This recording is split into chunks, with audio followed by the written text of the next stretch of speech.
I've always believed in past lives. Ever since I was a child, I've always believed it. I've always been connected. And then you kind of lose track and then you revisit it. And in my 30s, I started reading spiritual books because I was going through a real transition time. I was in a verbally, emotionally abusive relationship for a few years. And I needed to, and I realized I was attracting predators into my life. And I said, I need to figure this out.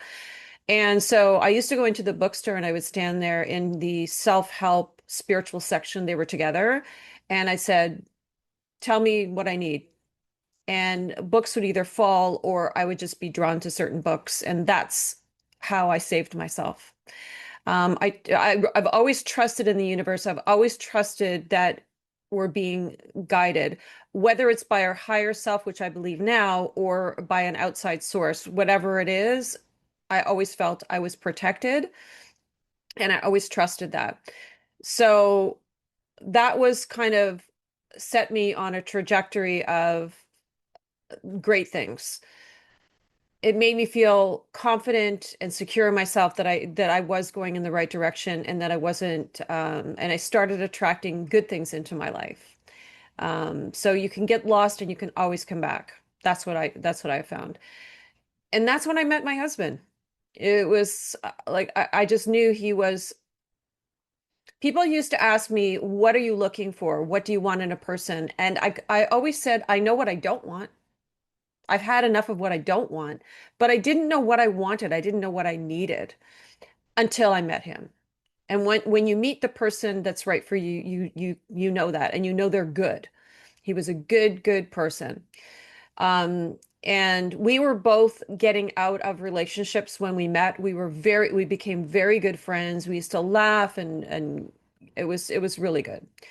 And it ended up we were both alone now, and we ended up getting together, and we were together almost every single day of our 22 years together, almost. Um, but when it's right, it's right. And it was a very easy relationship because that connection was incredible. Anyway, it's not what I'm making this for, but I just wanted to give you a little bit of a background on my spiritual journey. And but because if you've watched I've shown a couple of really personal videos. They're like 10 minutes long, so if you have the time, but explaining my story of grief and explaining a story of the one of the worst years of my life before my husband passed away. Um, so you kind of get a reference of going through a lot of grief and trauma, which is a very low vibration. It's very hard to connect with your higher self when you're in a very low vibration. And that happened for many, many years. Both of us were in a very low vibration space.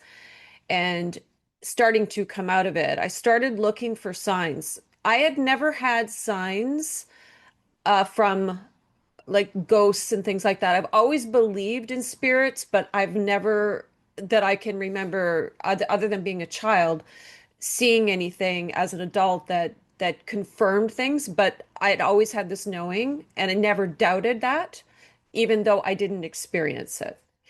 But I knew so many people that did. And I said, why isn't this happening to me? Why isn't this happening to me?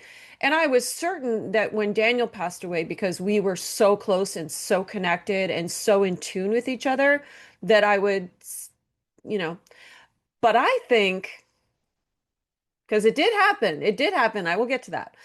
But it did happen. And I wasn't paying attention because I was still in that low vibration survival, because I was just trying to survive. Literally, where's the money? How can I survive? How can I pay rent? Am I going to live in my car this week? It was really bad and really hard. But I made it through. But I always had faith. I knew that I was always taken care of. However, everything's always worked out, even though it was traumatic. But I think he was sending me signs. And I think one of the first signs that looking back, remembering, was I was finally got a job that I was making a lot of money, more money than I'd ever made before. And it was really, really clicking. And this woman started working there. And because I was at the top, the new people always wanted to meet with me and find out what I was doing, what I was saying, blah, blah. So I met with this woman and we had such a great connection and we were had a Zoom wine chat. And I was in my kitchen at the time and I always had this poster behind me that was it like looked like a rainbow and it had these beautiful words. I don't remember what the words were. I have it somewhere still. Um, but it was really positive. But it was I had it at Daniel's we didn't have a memorial, it was celebration of life service because we wanted it to be happy, not sad. He requested that. So I always kept that behind me. And she was talking to me and she says, we were talking about what had happened to my husband and the illness he had and all that stuff. And she says, "Oh my God, your husband's right behind you." And I'm like, "What are you talking about?" She goes, "No, I feel he's with you, like he's right behind you."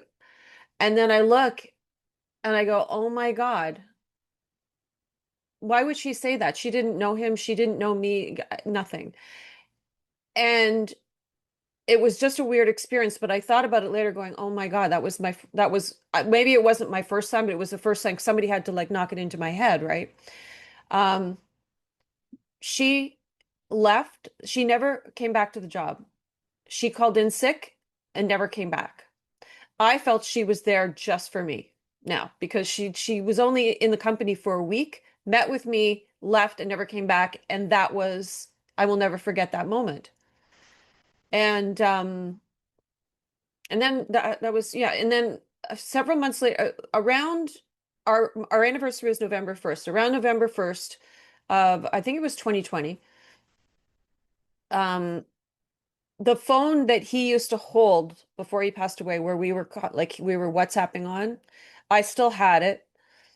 I had sold two one of his phones and one of mine because we have a US phone and a Mexican phone. Anyway, long story short.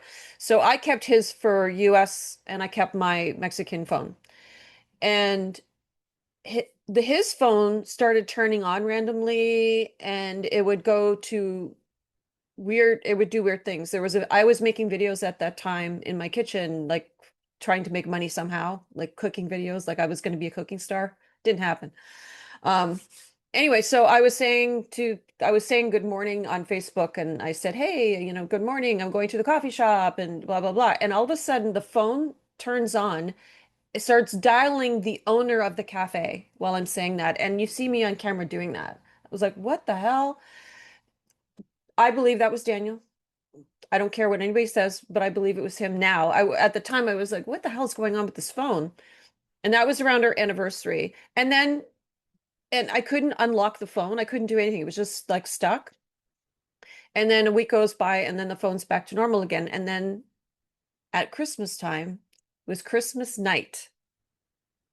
I'm in the bathroom brushing my teeth, getting ready for bed, and all of a sudden the phone turns on. I walk in and it starts dialing numbers. It starts dialing 911 emergency. It goes to the emergency contact. Like Daniel had his emergency contact information. It went right to that. And I go, "Oh my God." And so I started filming it. So I have all this on film. I started filming it and I have like four videos of this phone and I could not turn it off. I could not turn it on. The passcode wouldn't work. I couldn't do anything. It was just had a life of its own. And and then it went to my name. It went to his name and just dialing random numbers. It was such a strong feeling that it was him that I said, "Daniel, I know it's you. I get it. You're trying to get a hold of me. I wasn't listening. I hear you. I'm good. I'm good." And then after that night, again, the phone was not cooperating at all. I couldn't turn it on, couldn't turn it off. It was just doing its own thing. And so I did like a hard reset and it was fine for a second and then it went back to that again. So that night I said a little prayer and I said, I know it's you. It's okay. You can go. I don't need your help.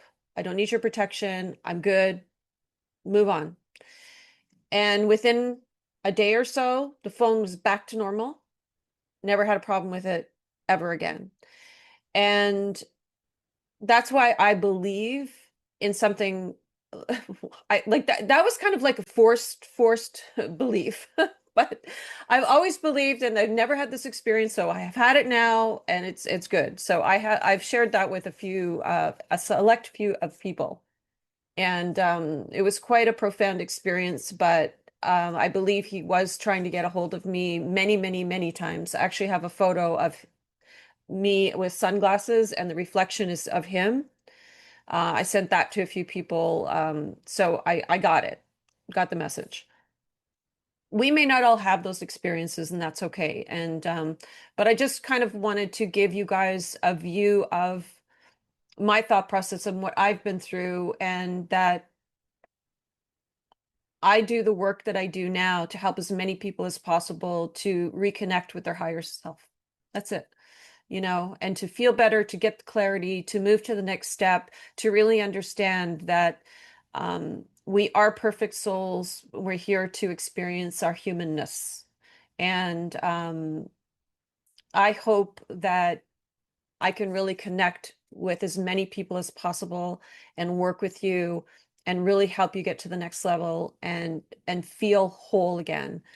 And anyway, I just wanted to give you a little overview of why I do what I do. I don't know if it made any sense whatsoever, and that's okay because the people who get me will get me, and the people who don't need me.